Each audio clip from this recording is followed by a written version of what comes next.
No superhero has more animated films than Batman. As you might expect, some are outstanding, and others are best left in the dark. To make it easier for you, I made a list of the best ones that everyone should watch. Now, there are 4 attributes I look for when separating a good animated Batman movie from a mediocre one. For obvious reasons, we'll call them Battributes. The first one is a fun plot, which I feel like is self-explanatory. Second one, good voice acting. It doesn't need to be Oscar-worthy, but it shouldn't be so bad it's distracting. My highest expectations go to anyone playing the Joker, since his mannerisms are so iconic. Third, a mystery. Batman at his core is a detective. Solving a case is a huge part of what makes his story stand out. The fourth and final Battribute is a tug on your heartstrings moment. It may sound melodramatic, but since the Batman alter ego was formed due to tragedy, I think it's fitting when his stories have at least one sad moment. A movie doesn't need to have all of them, but usually the more the better. Now let's begin. I loved Batman Beyond as a kid. It wasn't as well done as Batman the Animated Series, but it offered us a look at a futuristic Gotham and a futuristic Batman to match. Return of the Joker connected the old with the new by bringing back Bruce's greatest enemy, decades after he was last seen. It also has giant lava lamps. The best part of the movie is a flashback that shows us what happened to the Joker. It's essentially a mini episode of the animated series, and by God is it fun. They even use the same voice actors as the show, and naturally, they killed it. The movie does have some cheesy moments, but I've never been one who thinks that every Batman media needs to be dark and brooding at all times. It's also the only film on this list that is drawn in the outdated 4:3 aspect ratio. It doesn't look as good, and worse than that, it makes me feel old, because I remember when this came out and thinking that it looked amazing. Its weakest attribute is the plot. The idea of the Joker coming back is fun, but the execution could have been better. There are a few things that don't make sense, and the final battle was a bit of a letdown. But it checks off the other attributes, so it's worth a watch. Do you like steampunk? No? Well, you should watch this movie anyways, because Gotham by Gaslight has one of the best elevator pitch summaries I can think of. Picture this: Batman, the world's greatest detective, is going up against Jack the Ripper.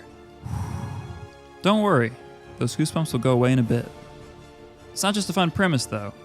The story taking place in 1889 allows for an entirely new look at Gotham City. Seeing the Victorian-style architecture is refreshing and makes most other portrayals of Gotham seem even more bland.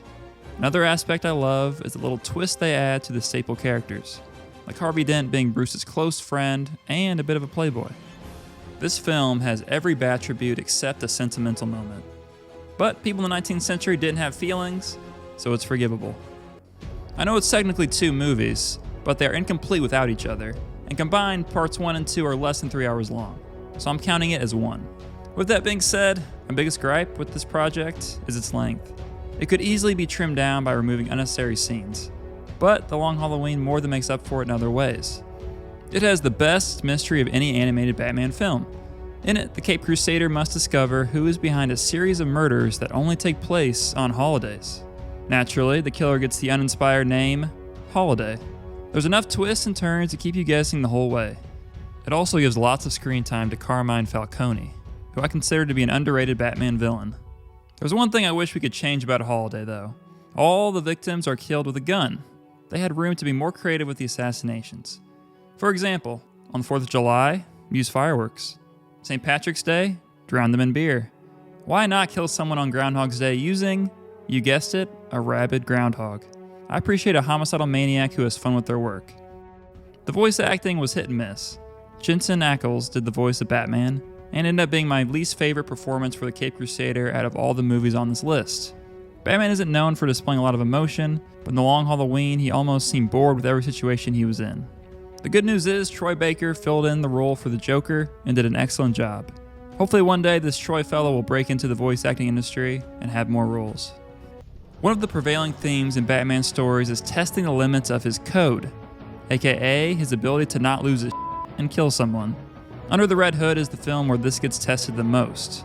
Naturally, it's the Joker who sets everything off by killing Jason Todd, aka Robin number 2. The slang leads to a new criminal trying to take over Gotham.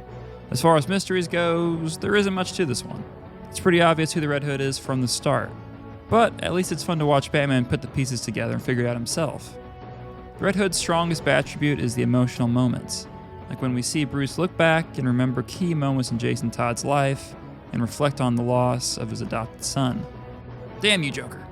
Speaking of, the biggest nitpick I have with this movie is the voice acting, namely the Joker, who is voiced by John DiMaggio.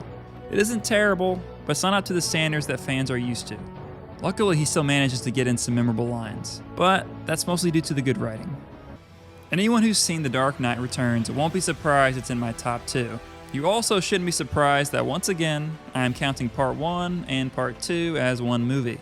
The two parts combined are just under 2.5 hours, and it's filled to the absolute brim with action. Batman goes against a wide range of new and old villains, as well as a frenemy. But the biggest antagonist he faces is Father Time, being that the film is set well after Bruce's prime, which is a huge plus for me because I love watching old dudes kick ass. One thing people might not like about this movie is it portrays Superman as a whip dog for the president, doing anything he asks, whether or not it's morally right, which does go against everything Superman stands for. But this is a Batman movie, and as always with superhero media, it's all about making the main protagonist look good, so I'll give it a hesitant pass. There is no mystery to be found in this film. The villains are brazen enough that Batman spends all his mental energy trying to figure out how to beat them versus finding them. The story and fight scenes are so good though, it more than makes up for it. The way I look at it, if all you care about is some sweet fight scenes, this is the Batman film for you. If you care about all the other stuff, that title goes to our final movie. If you look up a few lists of the best animated Batman movies, you'll notice a pattern. Near or at the top of almost every single list is Mask of the Phantom, and rightfully so. It's the first animated movie DC ever made, and they did everything in their power to make sure fans would love it, which is why even after 2.5 decades, it still holds up. The film is spawned from Batman the Animated Series, which is arguably the greatest superhero show ever. They used all the same voice actors from the show, including the legendary Mark Hamill, making his first appearance as the Joker in a film. The mystery of Mask of the Phantom is finding out who's that creepy phantom who's going around and killing mobsters. The twists and turns won't blow your mind, but it's still entertaining. It also does a great job of revealing new information with flashbacks that also give you a peek at how the Batman alter ego was born. For all you romantics out there, Mask of the Phantom has the best love interest for Bruce out of any of these movies, which leads to this movie checking off the tug on your heartstrings moment. This is the only film that has all 4 attributes, which is why it's number 1 on this list. There you have it, the best animated Batman movies to date. Are there any I missed? Do you think my choices are moronic? Let me know.